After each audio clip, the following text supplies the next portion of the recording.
रिअप्रोप्रिएशनची बैठक आहे। बैठकीमध्ये पहिल्यांदा माननीय उपमुख्यमंत्री आणि या जिल्ह्याचे पालकमंत्री येत आहेत। विषयवार बैठक होईल। त्या बैठकीमध्ये आम्ही आमचे मुद्दे मांडू। तर गेल्या वेळेस तुम्ही म्हणताय की पालकमंत्री जे पद होतं ते भाड्याने दिलं होतं, आता अजित पवार पालकमंत्री आहे, काही चांगले निर्णय होतील की पुन्हा तशी? अतिशय चांगले निर्णय होतील अशी अपेक्षा आहे। दादांचा कामाचा उरक चांगला आहे, फास्ट निर्णय क्षमता आहे, त्याच्यामुळं जिल्ह्याला आणि आता जिल्ह्याला फरक दिसला नाही का?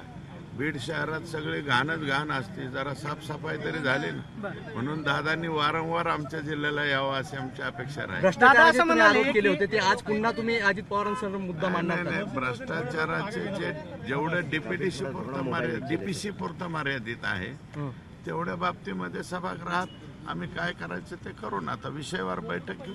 दादा असं म्हटले, तुम्ही जे स्टेटमेंट केलं म्हणजे तुमचं नाव न घेता जर तथ्य असेल तर मी कारवाई करणार आणि 100% खरं आहे ना। तथ्य नसेल तर मग मी कारवाई करणारच नाही। हो, ज्या तथ्य असेल तरच कारवाई करावी अशी विनंती दादांना आम्ही करणार।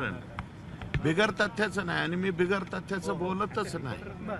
आज ते डॉक्युमेंट आणि मी त्याची सीडी जी आहे ते काय म्हणतात पेनड्रॉय त्याचं पेनड्रॉय त्यांच्याकडे देणार। आज काही पुरावे देणार आहे तुम्ही दादांना? अहो, पेनड्रॉय सगळेच पुरावे आहेत ना त्याचे।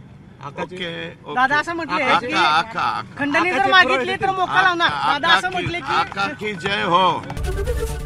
एबीपी माझा, उघडा डोळे बघा नीट।